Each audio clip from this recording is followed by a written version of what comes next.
targeted attack being investigated as an act of terror against the Jewish community. A man is charged with a federal hate crime.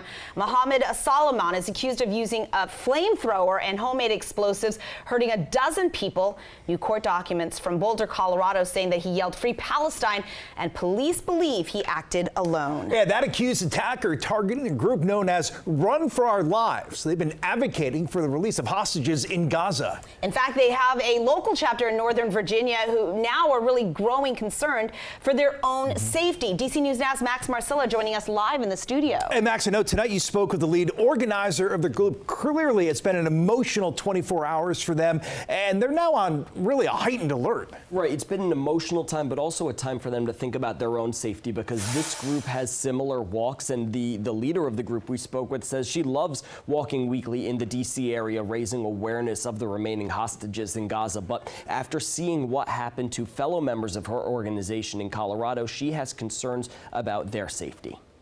To think that there would be such a bad actor that would attack a group just peacefully walking was horrifying. Jamie Bollier says finding out about the attack in Colorado was a shock. Bring them home now. She leads the Northern Virginia chapter of Run for Their Lives, telling us every week they walk around different parts of the DC area. We have a short program where we talk about one of the hostages or talk about current events that are happening around the hostage situation and negotiations, and then we take a short 1-mile walk and carry posters of those people. After the attack, where a dozen people were injured, Bollier says they may take a short pause from their own walks until they can be sure they will be kept safe. We're now investigating whether we have a police escort or just make sure that we're notifying local law enforcement in advance of our walks and letting them know of the times and locations that we'll be walking. The group already keeps the locations of the walks private unless you're a part of the group.